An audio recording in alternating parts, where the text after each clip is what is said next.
मुफ्ती साहब को आमंत्रित कर रहा हूँ। आपके पास एक बार फिर से 7 मिनट का वक्त है। शुक्रिया। जनाब जावेद अख्तर साहब कई मर्तबा दोहरा रहे हैं कि फेथ का मतलब बताइए, फेथ का मतलब बताइए। मैंने बता दिया, फेथ सही भी होता है, गलत भी होता है। और आज हम फेथ पे बात नहीं कर रहे, हम ट्रुथ और डज गॉड एग्जिस्ट पे बात कर रहे हैं। क्या डज गॉड एग्जिस्ट, ये ट्रुथ यानी गॉड है या नहीं है, इसमें से दोनों ट्रुथ क्या है। अब आप उसे फेथ कह लें, बिलीफ कह लें, नॉट माई बिजनेस। उसके बाद आपने कहा कि भाई सवाल करने से मजहब रोकता है।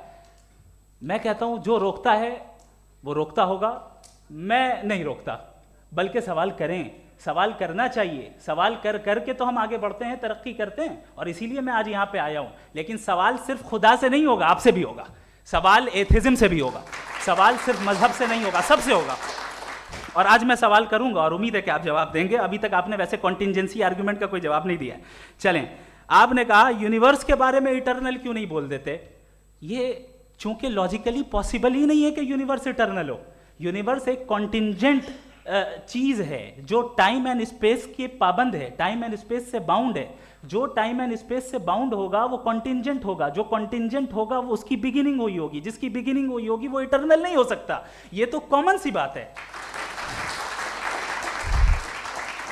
आपने कहा कि किसी मजहबी किताब में डायनासोर का जिक्र नहीं है। अफसोस कि आज तक किसी मैथमेटिक्स के किताब में मुझे डायनासोर का जिक्र नहीं मिला। तो इसका मतलब मैथमेटिक्स की किताब बेकार है? नहीं, उसका वो टॉपिक नहीं है। रेवलेशन का और मजहबी किताबों का टॉपिक ये नहीं है कि आपको आके बताए साइकिल कैसे बनाते हैं, या आकर ये बताएं कि जो है डायनासोर कब था। वो तो मोरालिटी सिखाने आया है, गॉड के बारे में बताने आया, नॉन फिजिकल रियलिटी की हकीकत को सिखाने के लिए आया। रिलीजियन साइंस को रोकता है? नहीं रोकता। अगर रोकता है तो गलत करता है। रिलीजियन साइंटिज्म को रोकता है, जिसमें हमारे जावेद साहब मुब्तला हैं। साइंस और साइंटिज्म में फर्क है। साइंटिज्म यह है कि आप समझें कि साइंस और साइंटिफिक मेथोडोलॉजी ये नॉलेज को हासिल करने का वाहिद सोर्स ऑफ नॉलेज है। यह है साइंटिज्म। हम इसे रिजेक्ट करते हैं। हम साइंस को तो तरक्की करते हैं। भाई आप हमारी पूरी तारीख कर लें, पढ़ लें तो आपको पता चल जाएगा। बहरहाल ये अलग टॉपिक है। उसके बाद इन्होंने एक लफ्ज कहा, वेटिकन ने फतवा दिया। वेटिकन का फतवे से कोई ताल्लुक नहीं है, दोनों कॉन्ट्राडिक्टरी अल्फाज हैं। उसके बाद उन्होंने कहा कि भाई हमें नहीं मालूम। अगर नहीं मालूम तो क्लियरली कह देना कि नहीं मालूम है, इसमें क्या हरज है। तो वही तो मैं कह रहा हूं ना कि आप कह दें कि नहीं मालूम, लेकिन क्लेम क्यों कर रहे हैं कि गॉड एग्जिस्ट नहीं कर रहा है।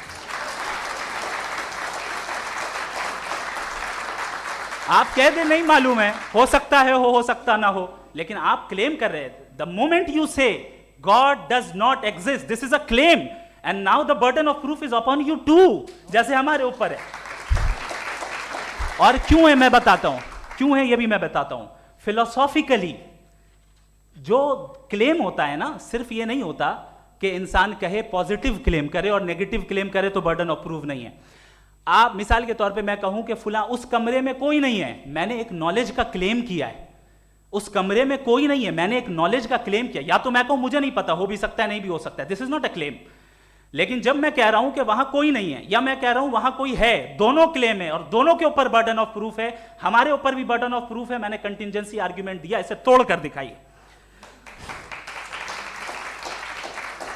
आखिरी चीज, इन्होंने कहा कि खुदा दुनिया बनाने से पहले 150 साल पहले या करोड़ों साल पहले क्या कर रहा था। अरे हजरत, चलें बहरहाल मैं जवाब दे देता हूं। आप हमारे रिस्पेक्टेड पर्सनालिटी हैं, अगर आप नहीं होते तो मैं इसे एंटरटेन ही नहीं करता।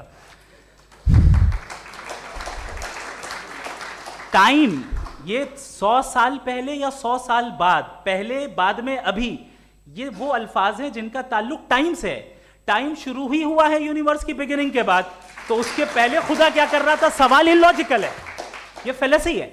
यानी आप ये कह रहे हैं कि यूनिवर्स के बनने से पहले खुदा क्या कर रहा था। टाइम के बनने से पहले, पहले का ताल्लुक टाइम से, टाइम उस वक्त था ही नहीं, तो ये सवाल ही इनवैलिड है खुदा के ताल्लुक से। दूसरी चीज, आर्ग्यूमेंट ऑफ कंटिंजेंसी जो मैंने आपके सामने पेश की है, आपने बार बार ये प्रूफ किया और ये कह रहे हैं कि गॉड ऑफ गैप्स। देखिए पहले नहीं मालूम था, साइंस ने कर दिया। सिंपल की मिसाल से मैं समझा देता हूं। जिस गैप्स की आप बात कर रहे हैं ना, साइंस उन गैप्स को जिन चीज के जरिए भी प्रूव करेगा वो कॉन्टिंजेंट ही होगा। अब चाहे वो फोर्स हो, मैटर हो या एनर्जी हो, लिहाजा सवाल हमारा उस वक्त भी वैलिड होगा जब तक कि आप नेसेसरी बीइंग पे ना आ जाएं, और इन्फिनिट रिगरेस पॉसिबल नहीं है of causes in practical world, तो जाहिर है कहीं रुकना पड़ेगा, जहां रुकेंगे वही खुदा है। दूसरी चीज आपने ये कहा, क्या कह रहा था मैं, किस पॉइंट को? What? Oh no, after that. Just now. हाँ, जहां रुकेंगे वही खुदा है। बहरहाल, तो टाइम का जिक्र हो गया, गॉड ऑफ गैप, सॉरी या इसकी एक मिसाल आप ले लें। एक कार है, एक साहब ने देखा कि भाई कार जो है उसके व्हील्स कितने अच्छे लगे हुए हैं सही जगह पे, स्टीयरिंग जो है कितने अच्छे जगह पे लगी हुई है, और सीट्स कितने वेल डिजाइंड है, कितनी प्रिसाइजली ये कार काम कर रही है, तो जरूर कोई ना कोई इसे क्रिएट किया है, किसी ने क्रिएट किया है। अब जावेद साहब आए और कहे अरे जनाब बोनेट खोलिए, इसमें इंजन है, इंजन इस कार को चला रहा है, hence prove no one has created the car. This is illogical, this is irrational. आपने इंजन के जरिए उस गैप को तो साबित किया, लेकिन क्या उससे कार की जो क्रिएशन है और उसका जो क्रिएटर है ये इम्पॉसिबल हो जाए, ऐसा पॉसिबल है? उसका सवाल खत्म हो जाए, ऐसा पॉसिबल है? नहीं। आपने गैप्स को फिल करके, कॉन्टिंजेंट चीजों से गैप्स को फिल करके हमारे ऑब्जर्वेशन को और ब्रॉड कर दिया। अब हमें और पता चल गया कि ये जो कार है इसका सिस्टम कितना ज्यादा कॉम्प्लेक्स है। पहले कम समझते थे, अब कॉम्प्लेक्सिटी और ज्यादा वाजे हो गई। अब हमें समझ में आ रहा है कि हमारी सर्टेनिटी और बढ़ गई कि जरूर इस कार को किसी ना किसी ने बनाया। यही मामला यूनिवर्स का है। साइंस हमेशा फिजिकल वर्ल्ड की चीजों को ही फिल करती जाएगी और फिजिकल चीजों से ही करती जाएगी, चूंकि एम्पेरिकल एविडेंस का ताल्लुक फिजिकल वर्ल्ड से है। आप साइंस के जरिए मेटाफिजिकल रियलिटी को कभी साबित नहीं कर सकते। ये रॉन्ग टूल का इस्तेमाल करना है। ये वही काम है कि आप मेटल डिटेक्टर से प्लास्टिक डिटेक्टर करने चलें, जो कि जाहिर है सही नहीं है। Thank you.